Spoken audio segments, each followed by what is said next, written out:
Good afternoon, everybody. Welcome to today's Tech Talk.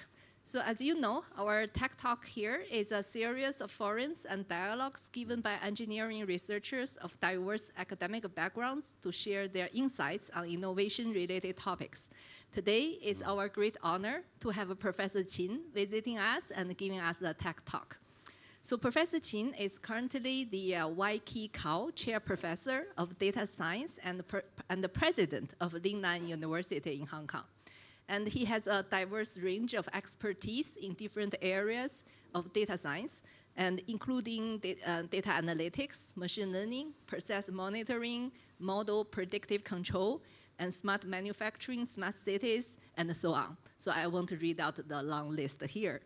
And his research work and projects have encompassed the field of automation, industrial AI, smart cities, and industrial applications, and making significant contributions to the society, especially to the sustainable society. So a little bit of Professor Qin's background. So Professor Qin did his undergrad study in Tsinghua University, and he went on to the US and has been a professor in the US for 30 years before he moved back to Hong Kong. He first joined the City University of Hong Kong as a chair professor and the dean of data science before he became the president of Lingnan University. Okay, so without further ado, let's welcome Professor Qin to give us a talk. Okay. So shall I stand here? Okay. I want to make sure. Okay. This okay here? Yeah. All right. Okay. Yeah, so I don't move and I'll be in the camera. All right. Thanks for Professor Wu for the introduction and also for HKAE for this invitation and for all the friends, new and old, for coming here to have these conversations. My talk today is a tech talk, but it looks like we're all have different backgrounds, so we try not to be too technical. I learned a lesson last time when I gave a talk at Hong Kong AE last fall. That was too technical. I had quite a few equations. So today I promise I don't have too many equations, but I have a couple, okay? And then this topic is about breakthroughs from ChatGPT to, I don't think the laser will show up in this, but I will just use this as a page forward and so on. Laser will be absorbed by this very high intensity light. Okay, so breakthroughs from ChatGPT to DeepSeek, and also the higher education revolution. All right, so hopefully this is broad enough for every one of you to get a little bit of this talk. Certainly, now it's February, right, of 2025. If you look back when ChatGPT was started, it looks like a decade ago, but it's only like just a little over 2 years ago. So we are in the time and field that's changing every month, sometimes every week. So my topic is a little bit outdated now because at noon there's something else released. It's called Grok 3, right? I hope you follow that from XAI. That's Elon Musk's work. But anyway, I think this is a good breakthrough time to think about what generative AI can do and how we could do it better and more efficiently, and also how it's changing our higher education field. I think we're all very, very interested in this transformation to the society, especially to the education field. Okay, first of all, I'll give you some outline. One is machine learning in one perspective. That's probably just my perspective, but I'll focus on from ChatGPT to DeepSeek, okay?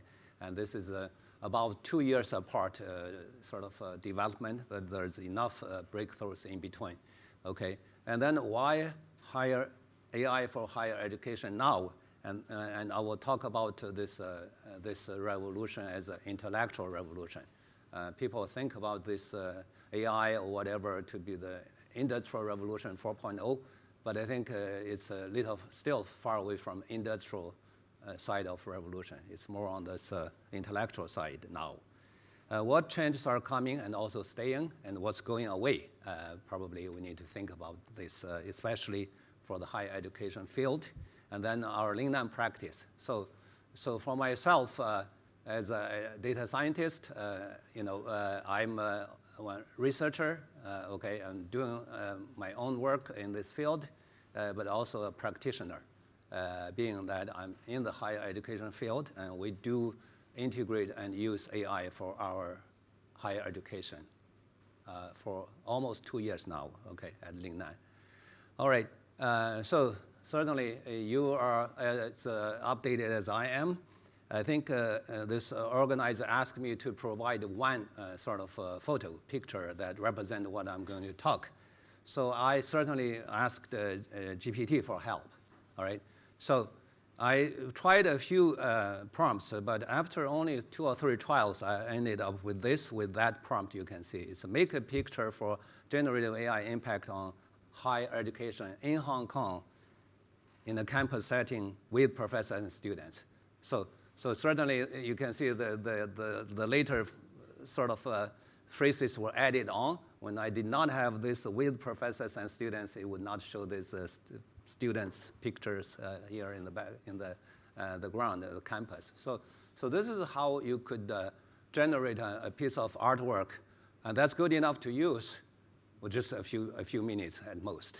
And I'm not a designer, a graphic designer by any means, okay? All right, so you think this is good enough? I think it's good. I'm happy that the organizer also used this to make the poster for this Tech Talk, okay? Certainly it gets all the important things included. So therefore, you should think about what about the people who now make a living doing this graphical design, okay? I probably would not pay them. I can do it now with a few minutes of my own time, okay? So certainly the job, and professions will change in great ways. So this is one example. And also, this was probably a year and a half ago in fall of 2027. I asked ChatGPT 4.0 to generate a Lingnan graduate and also a female graduate. By the way, Lingnan University had a long history. This was the first female graduate from Lingnan was in 1921. So I asked it to generate a photo of a Lingnan graduate female that's in 1921. You could see this on the left. It's certainly represent age, okay, 100 years ago, and also the background shows something like Lingnan architecture, okay? So just one trial, you get it. So I graduated in the 80s, so I asked about how about a female student graduating in the 1980s. Okay, that's the right one. So still shows some age, vintage, and also updated with color, okay? Then there were other things I did for fall 2027. I asked about what about now, okay, 2023 graduate. And they gave me 2.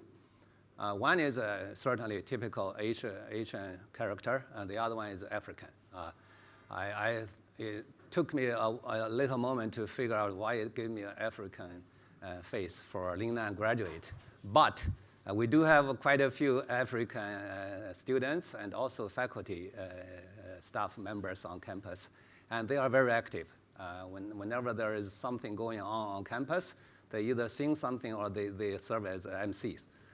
So certainly the GPT knows our website or public material, and it gets these characters. Okay, so that's how good GPT is. And this is about a year and a half ago. So I would like to just to ask this, and this was also something 2 years ago. You can check this date of the Chinese Weibo post. That's February 2023, yeah, about February 2 years ago. So there was a joke, this posted by someone I don't know, okay? What it says is translated on the left by Google. Basically, it's disappointed. This guy was disappointed by AI. He said he thought AI would do the dirty things like cooking, cleaning, dealing with red tapes and so on. But AI is only doing chatting, drawing, and gaming or composing, playing music, games. So this is an interesting joke. I think it's still valid. What it says is that AI is still very, very good at this cognitive side that generate contents to be interpreted by human beings. Okay, I don't think we can close the loop by let it generate content without us checking. Okay, and that's one thing. It's still serving on the cognitive side, taking advantage of our human beings' judgment, and what we can tell what is good and what's bad, what's acceptable, and so on. However, it's still very difficult to deal with the physical side or physical world. Okay, that's basically what you do with dealing with the trash and so on. So this is really the sort of two sides of the AI stories. I still take it this way. That is, generative AI is an intellectual revolution for human cognition rather than one of the physical world yet. Okay, so I think the closest thing you could think about that AI works in the physical world is actually autonomous driving or self-driving cars. Okay, and that's still with a lot of human attention. If you drive a Tesla in the US with this self-driving package, you have to move your eyes, move some parts of your body so that you won't turn itself off. Okay, you have to do something to show you're attentive. If you just pretend you let this software to drive, it'll shut it off, and you have to drive it on your own for the rest of the trip. Okay, so still it requires human attention. As advanced as a Tesla, okay? And also on the left-hand side is what you wish AI could do for cooking, making bread for you, and so on. But even though we have this dedicated machine that's called smart machines, to make these things for you, you have to clean them, okay? You have to wash them, you have to prepare all the material for them to make all these things for you. So it's very difficult to do the intelligence that's dealing with the physical world. So that said, I would say that this is also relevant for engineering problems since we're HKAE, right? I think David would agree with me that when you deal with engineering systems, it's so complex, and every part in the system of engineering that's engineered has a specific purpose, okay? So then this becomes an issue. We design engineering systems with first principles, with what we know, chemistry and physics and so on. Very good. So we could, let's say, make an airplane that's 100% known. We know every part, everything within the airplane. However, when you fly the airplane, you might still have problems, okay? How come you know everything but you still have problems? The problem is we don't know everything. We always have this, what I have on the left-hand side. That's the black and white fish. And that's, basically we have the black part that we don't know. That's actually the surroundings, the environment that airplane flies through. But we do know the part of the whole thing about the airplane, okay? So that's the white part. So certainly, when we deal with the physical systems, we have both the known part and the unknown part, all right? And it's the unknown part we need to get data for. We gather data, we learn from the data, hopefully we can understand what's going on in real time in the dark side, all right? And then we could successfully finish the flight or something. So basically machine learning or data-driven decisions will basically collect data in real time and try to learn the dark side and make it known. And known enough, let's say, okay, that's what I say. All right, so that's so certainly for generative AI so far, I would say it's still on the system in which we suppose we know everything, or it's a closed system. Okay, for games, for AlphaGo, for Go, and even for language. Okay, language is I think it's a closed system. All right, it's still no matter how many combinations, it's still finite. Okay. All right, so that's why we see the cognitive side for AI is very good. For this physical world side, we still have a long way to go. Okay, so a few slides about this breakthroughs of machine learning that we have. So this is really one of the fundamental structures of AI or machine learning. That's the autoencoder and decoder. So basically what you see is represented by the picture on the lower side. Autoencoder is that you have all the data on the left. Okay, you also put all the same data on the right. And you try to let this encoder, decoder to learn maybe there's some structure in the data. Okay, so that's mapping it to the middle part that's called latent representation. Okay, so you try to minimize the difference between what you see on the right side and to what you have on the left-hand side. So that's what you do for autoencoder, decoder training, okay? And this structure, it really prevails. Even for ChatGPT, DeepSeek, and everything, it has this encoder, decoder structure. And this, by the way, the deep learning version of this multi-layer was done 20 years ago. Think about that, deep learning is already 20 years. When I did my PhD 35 years ago, I started 3 layers, okay? My PhD was on neural networks, by the way, PhD thesis. So this is how it's advancing. It's kind of interesting. We thought DeepSeek deep learning is new. Now it's 20 years old, okay? Now we thought ChatGPT was old, but it's only 2 years old, okay? So it's interesting, that's what we have. But what's important, I want to give a couple of messages. You know, this encoder, decoder actually are just functions, all right? They are a function to encode the data to something else, and then there's inverse function to perform the decoding part. So it's a function and inverse function. So if I give this talk to high school students, they would understand functions and inverse functions. However, there's something you want to achieve in the middle. That is, the latent representation is a better summary of the original data. And also, it's probably more interpretable that humans can understand. Okay. I also have another message that these functions and inverse functions are basically coordinate rotation and transform. They are rotating the data to transform it into another set of coordinates, so you understand it easier. You could see, okay, not just arbitrary tokens, but there is some structure in it, okay?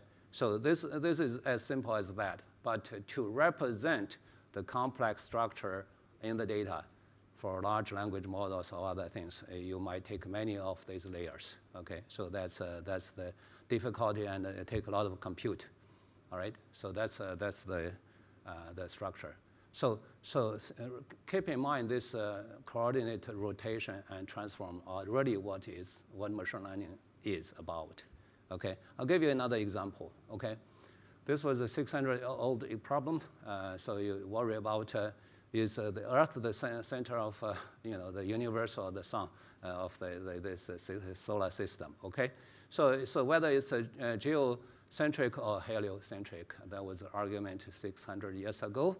But if you had data you observed on Earth, you think it's Earth-centric, but you let AI to learn it, maybe you'll find something else to be better. Okay, this is the picture on the right-hand side is the data trajectories you observe about all the planets and the sun, which is the bigger yellow spot. Okay, this is what you observe on Earth. Is it real that everything rotates on Earth? Well, it's all relative. It is real. These are real data. Nothing is made up, okay? So it's certainly true.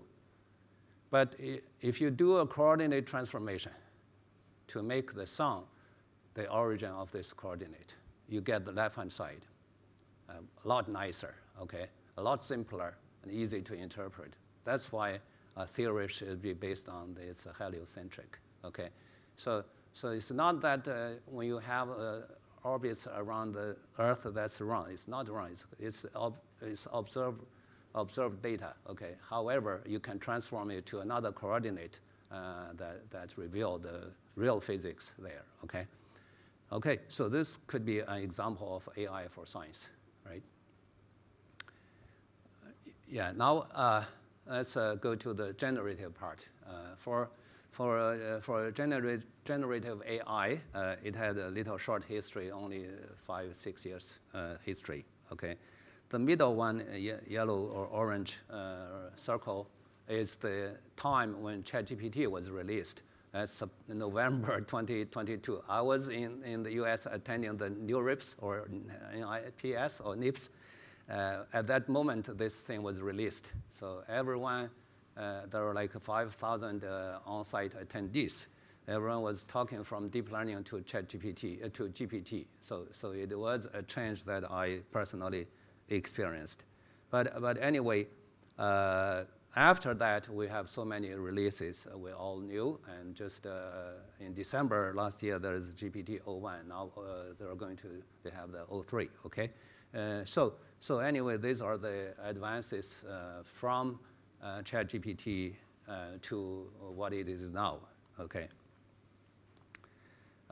What's important here is that when the data set, the language database is large enough, when you have enough compute power, okay, and you have a particular structure in the neural net, you could generate good content. That's very good. And the structure behind it is called transformer. Okay. And the neural net, not as simple as this, autoencoder, decoder. Now it's the transformer. By the way, this transformer was not open. It was not invented by OpenAI. It's the reference on the lower part. That's 5 years before the ChatGPT made the aha point. Okay, moment. Then it's already released by Google. These authors are with Google DeepMind, and they said the title of the paper was very interesting. It says, you can read it, attention is all you need. Okay, it's using attention mechanism, all right, to make the transformer. So I will just say here, on the left-hand side you have what's called encoder and also decoder. Okay, so you still use encoder and decoder structure. However, it's not simple multi-layer. It has some multi-layer feed-forward as a way to summarize things. But before that, there's transformer. Okay, transformer was called multi-head attention structure. Okay, and that's what attention is. This attention structure is sort of blown up in the middle part. That's called multi-head attention. Okay, it calculates 3 vectors: V, K, Q. Okay, V is a value, K is a key, and Q is query. So all from data, the data vector you send to it. I will give you a couple of equations to interpret, to understand how V, K, Q are calculated. Okay, but this is interesting that Google did this to show something worked. Okay, with a simpler example. I think GPT or OpenAI just made it huge. That's called large language model. All right. So with exactly the same structure. However, GPT, ChatGPT is a 3.5 version. It's based on the GPT-3. That's what I have on the left. GPT-3 is this complexity.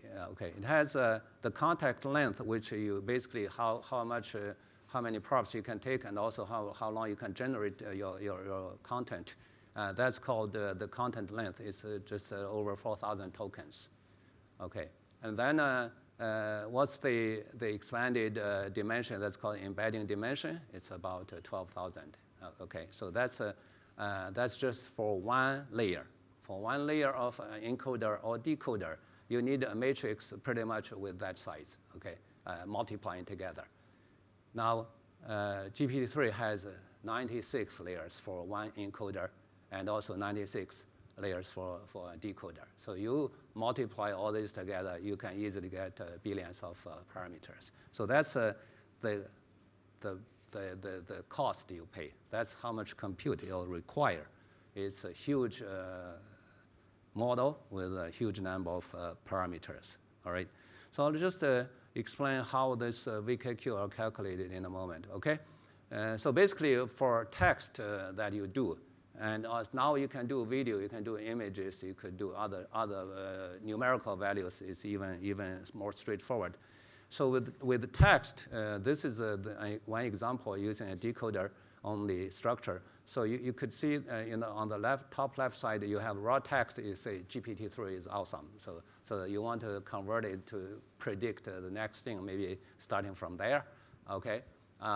So you first tokenize it to make GPT-3 is awesome, and then make it some numerical values.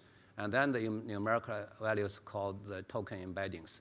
You feed the token into a matrix through this decoder structure. You have attention, multi-layer attention, and then you get decoder-only output. Okay. So you put the input and output as the same, then it's auto correlation or this self-attention. But if you have different things, it may be able to predict or do these predictions. Okay. So that's an example of how text is computed with this structure. But with the numerical values in this attention head, H, you calculate Q, K, V with this top three, basically a matrix multiplying with a vector. Okay. So all these three are multiplied that way. However, when H is a huge dimension, let's say over 12,000, and then QKV is some other large number dimension, you get a huge matrix W in the middle. Okay, and these things are breaking into small chunks to get what's called multi-head attention. That's in the lower part, which is not so important. But the important attention you should have on for this slide is the three matrices that can be very, very, very large. Okay, does it need to be that large? We have believed that's necessary to be this large until DeepSeek. Okay, so that's where DeepSeek improves the efficiency. So for this one layer, you get these three huge matrices. By the way, there are other matrices as well. Okay, it was just simply just full dimensional. What DeepSeek tells us that you don't need these full dimensional matrices. You break them into smaller dimension, as I will tell you in a moment. Okay, so just to show the number of parameters, GPT-3 is like 175 billion parameters. GPT-4 is like 1.8 trillion parameters. All right. So with this large size, what it means to the world is that you are not going to be able to play in this game. Okay, if you are not OpenAI or Elon Musk, you cannot play in this game. All right, you just have to watch others play. Now, certainly, this Meta or this, Yann LeCun is different. Okay, he promotes open source. He wants some model smaller, but he get a Llama 2 that's 70 billion parameters, smaller, but not so small. So, but that's still orders of magnitude simpler than the GPT OpenAI versions. Okay, so anyway, huge, scare away most of the players. And that seems to be the way the world was going until DeepSeek. Okay, what DeepSeek did is this: several things. First, one is called a low-rank approximation. Okay, LoRa. So LoRa is what I mentioned, the three matrices. That was huge. Now you actually can make a low-rank approximation. You can see the bottom part of the two very narrow matrices multiplying together. You can get to the same size as the big matrix on the left. So that's the idea. Okay. So if you have some belief that your big matrix are not needed in every part of that, you have this low-rank approximation. So by decomposing this way, both all the K, VQ, those three vectors can really be improved in terms of efficiency. in computation, in training, and also in storage, okay, in storage memories and so on. So that's how this DeepSeek is able to gain this computational efficiency with not so much compute, but achieving similar performance. But that's not the only thing they did. By the way, I say DeepSeek smartly integrates multiple techniques for efficiency. LoRa is one, and then a rope is a rotation of positioning embedding. And MOE is called mixed of experts, and also multi-token prediction. That makes the prediction a lot more accurate, I would say, more like long-term predictions. Okay. These things were, if you think about this, maybe they're not breakthroughs by itself. They were there before DeepSeek. So that's why there are some critiques on DeepSeek that it's not they're not new technologies. However, DeepSeek is the first one that made it work. Made it work by putting all these things together. You may also argue that ChatGPT was not new. It's using the attention that was developed by Google engineers, okay? So this is how things are advancing. It's breakthrough enough for everybody to pay attention.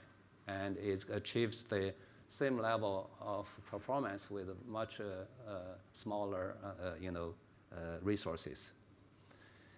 Okay, what's the significance? Let me summarize it this way. Okay, I think the technical part will end here. Then I'll talk about the practice part in a moment. These are what I think are significance. First, it pushed the boundaries for efficiency. Okay, before DeepSeek, everyone was trying to get more GPUs. All right, now we can focus more on optimization and cost effectiveness. And democratizing AI through openness, certainly it's open source.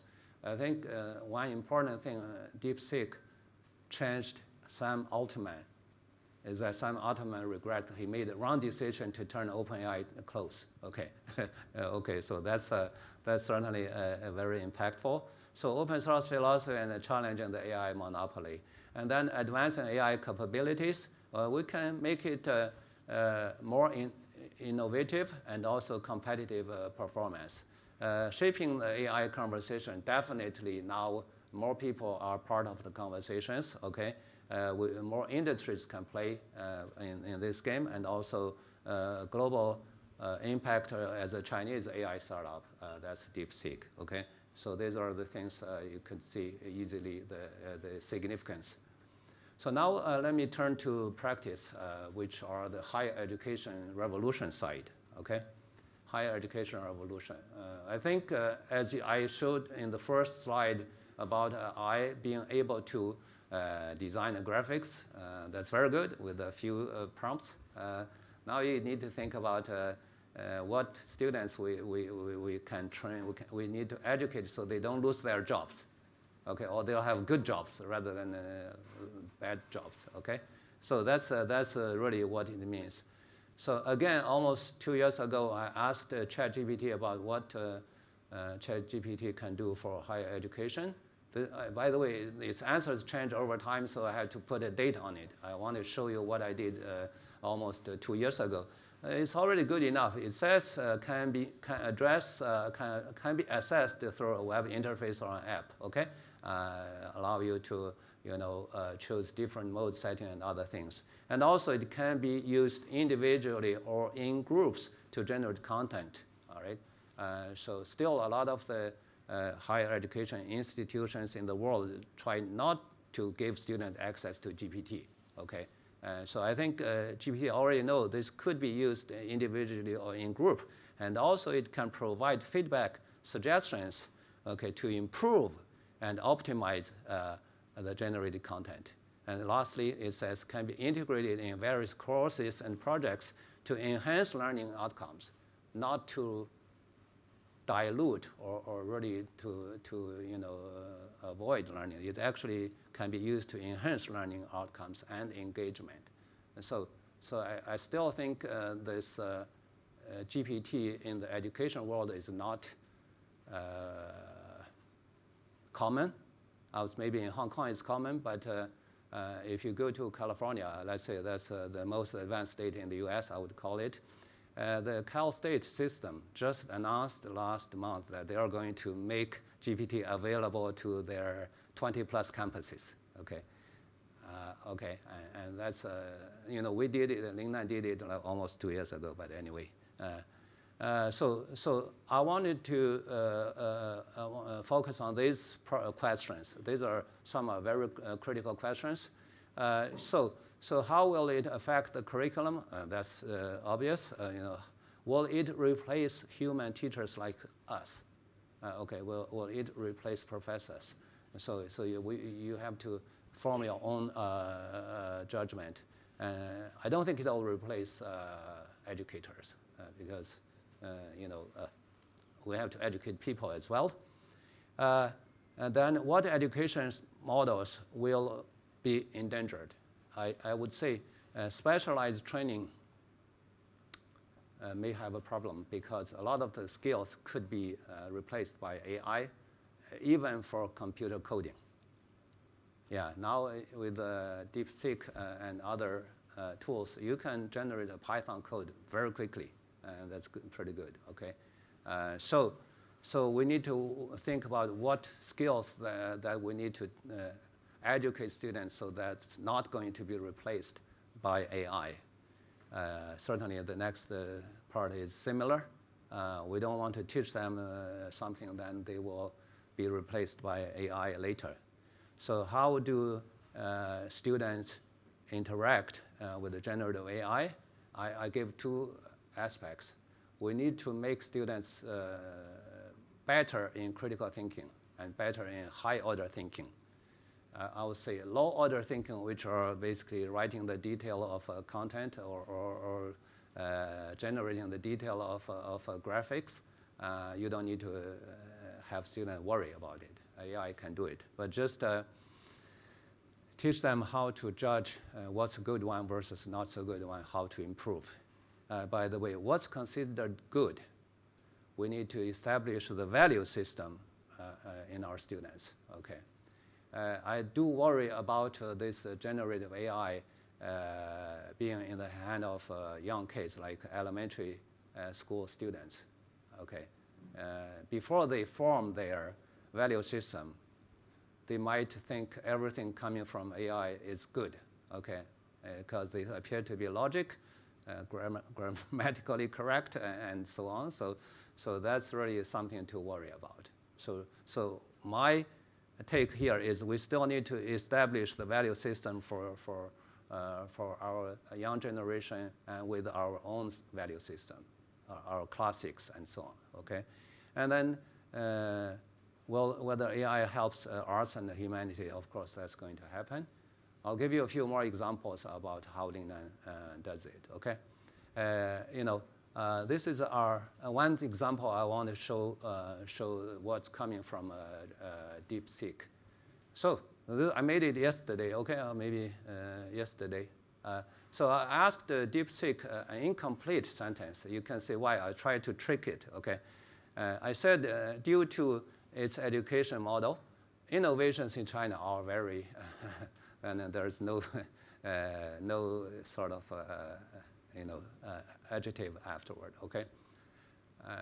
Okay, but DeepSeek figured it's not a complete system, so it's trying to give me these 5 statements. Okay, you can see this. First, it said, okay, there are very rapid innovations in China, very practical, very collaborative, very competitive, and globally impactful. Do you agree? Do you not agree? So you have to. There are several things I want to show you. One is AI has its own value system. It gives you these answers as their high probability answers. Okay. But do you take these as your own points? If you don't, then it's not your answer. Okay. If you say, okay, innovation is limited, then the AI is not going to give you that answer, at least for this prompt. Okay, so certainly we need to know that all AI tools have its own value systems. You may not accept it, okay, but you may like it, so that's why it's only an augmentation tool for us, okay? We have to have our own critical thinking still established. So that's an example, but I'll say that for Lingnan, we want to use GPT as a tool. Likely it's revolutionary, and also it's easy to use, certainly now we all agree. We don't need like a rocket science to learn this. Education for students, we want to train them with high order thinking, critical thinking. That's more important. And for skill-based education, we have to think again, like even coding. I know this was from Jensen Huang about a few months ago. He said, it's interesting now if someone asks him to advise what kids should learn at college, he would not advise them to learn coding, okay? So certainly that's coming. So there are some areas where we need to think about how AI would replace them or not, okay? And then train students with the skills, train students to be skillful at AI, okay? So when the students come out of our education, we want them to be competitive and effective in their workplaces. Then for proper use of AI, that's also part of the training we need to do. I think the Lingnan approach is we need to let students use it to use it properly. If you don't let them use it, you can never train them to use it properly, okay? And then, of course, ethics, plagiarism, and human values are very important. And human values, I refer to the value system that we agree on. Okay, some other actions. We have Faculty of Business. We started the data science program 6 years ago.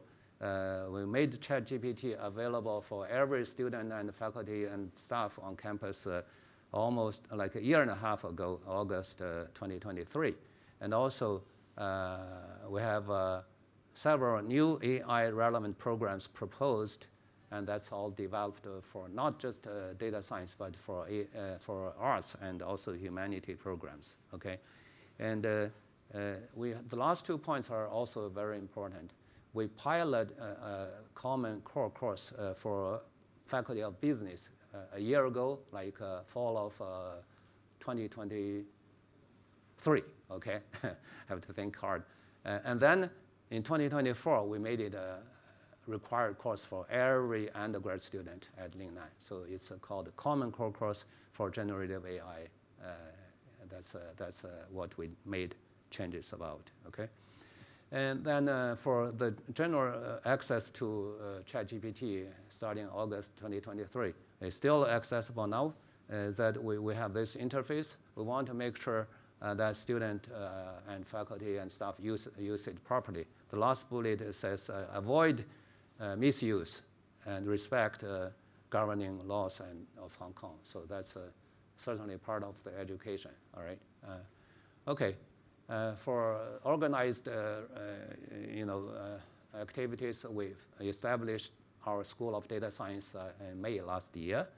And also, we made a few other things, like we enhanced our School of Interdisciplinary Studies that we use AI for material design. We hired quite a few people in that area. And also in the science unit, we do AI for Internet of Things and so on. And then for Faculty of Arts, we certainly did a lot of things to integrate digital animation, digital technology with arts, okay? And this undergraduate program of ADA, Animation and Digital Arts, was the hottest program in Hong Kong 2 years ago, or I would say, the batch before. So last year is still pretty hot, but I think people figured it's very competitive, so the number of applications dropped a little, okay? So really, digital humanity is important for us. So we have our history department head at that moment figure out how do we use AI and digital technology for history, okay? So I'm going to show you one thing, but I'll mention one thing before I do that. One is this, I think whatever we do, I have this red text here, is that human is at the center of the post-AI world. I think I'm using the post-AI to refer to when AI is popular in everybody's hand, okay? So we need to co-live and collaborate with AI. That's certainly, we still put human in the center. That's my position. Okay, this is one example I want to show you, and there's another one from Lingnan I will show. This is from Stanford. Basically, Stanford made this kind of interesting map for the Roman Empire, okay? when the Roman Empire was very powerful, basically it made a live Google map for Roman Empire. So you could start from one city like Tarraco to go to another country, okay, Constantinopolis.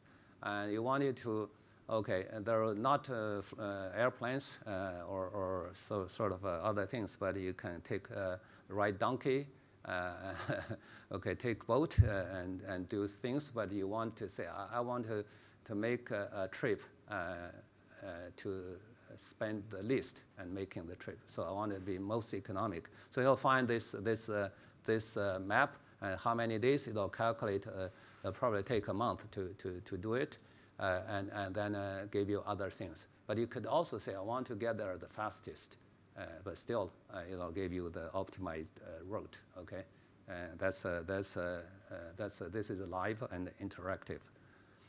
Now at Lingnan, with our TLC, Teaching and Learning Center, we have Professor Frankie Lam as the director. He's here. So developed a generative AI course design platform. Okay, and this is a very interesting. Now when you let me show you how it worked together. So we call it this ideal Gen AI platform. Were supported by the UGC, okay, UGC of Hong Kong, and also we led this project together with Hong Kong UST, Chinese U, and also PolyU. We work together, four institutions work together. We developed this, and that's the URL at the bottom. You can click it and try it. Now we have more than 20 universities using it, and also we developed more than 2,000 activities. And maybe now there's more as we speak. Okay, so now the interface looks like this. All right, I would not have time or to do the online demo, but certainly you can try it on your own. This is the interface. Okay. And then you can see what IDEAL stands for. It's Instructional Design Enhanced Active Learning through Generative AI. So what's on the lower right is basically the interface. You put in some keywords, okay? These are not prompts yet. You put in some keywords. You want to say, what do you want to prepare for? A marketing course, or doing some particular skill? You want the student to learn something or to memorize something or to just discuss something, okay? You choose, and what's the class size? 30 students versus 50. What group size you want them to have, like 5 or 3? You give the options, okay? These are the options here you give. And then you click Go. You'll be given a list of prompts. And that list of prompts you can change before you generate the content. You can modify, and then once you're okay, you will click again, you get the entire course prepared. All right, you just have to do quality control. Make sure that's what you need, what you want to do. And the better thing yet is every year you generate a different content because AI will make it different, okay? You don't teach the same thing year over year, and that's not very interesting. So this is now live, and I think our university internally and also our partners are using it. Okay, so that's for that. By the way, I'm trying to look back, all right? So we were pretty bold, almost 2 years ago, we wanted to make GPT available to everyone on campus. And also, I caught the attention of this news. It's called the University World News. This is in London in September 2023. The journalist interviewed me. Said, "Why your liberal arts university you're making AI as this kind of bold moves?" So this is still online available. The title by this journalist who made it was "Liberal Arts Universities in the ChatGPT Era: How to Adapt It." Okay. So then I made a couple of quotes from this article. We said GPT is going to transform the current way of doing things, not just in education, but also in the workplace, all right? And I made a statement at the bottom there. If we send our graduates into the workplace where one knows how to use ChatGPT while another one still does things the old way, you can see a huge difference. We need our students to be the former, okay? Well, who knows how to effectively and efficiently use these AI-driven generative technologies. So that's what I said. I think we're still doing the same thing and following this same path. By the way, just a month ago, this is Coursera. Coursera has a lot of courses and also people putting CVs on them. You can see this is the Gen AI course on Coursera has increased by a factor of 8 or 9. Okay, it's over 800%. You can see the people who now when they put a job posting, they include Gen AI as a skill that's required, and also a lot of people will modify their CV, their resume, to say they know AI, they know how to use Gen AI. Okay. So it's certainly changing the job market. That's pretty much the most part of my talk. Let me check the time. Okay, very good. 2 slides to conclude. I did not conclude this. This is done by Gemini. Okay, this is a Google's large language model. So it summarized my talk in this way. Okay, 4 points: transforming teaching and learning, and then reshaping assessment and evaluation, of course, with auto-grading and so on, accelerating research and discovery, okay, and then also streamlining administrative tasks. Our staff can use it to make student management more efficient and so on, okay? Challenges, it also says, just have to maintain academic integrity, ethical considerations, data privacy. By the way, I highlighted a few things in red here because I want to contrast this to what DeepSeek would answer. So this resource allocation, digital divide, and faculty development are the things that seems to be important or unique from Gemini. Faculty development, of course, you have to learn, okay? You have to learn the new thing to teach. But DeepSeek gave me instead of 4 points, it gave me 8 points, okay? Most of them are very similar to the Gemini answers, but you could see the last few red phrases. Skill development, critical thinking is considered important. And also research innovation, I think this is what is leading to that Gemini did not find important. That's new academic fields, like AI in the arts, okay? So certainly DeepSeek is thinking further about how it changes professions, okay? And then quality control dependence on technology or some other things it's considering. So certainly we are more dependent on technology as long as we know how to use them and make them better to help us, okay? So that's the summary from 2 AI tools. I think it's a good summary for what I want to say, so I'm showing it to you, okay? Thank you very much.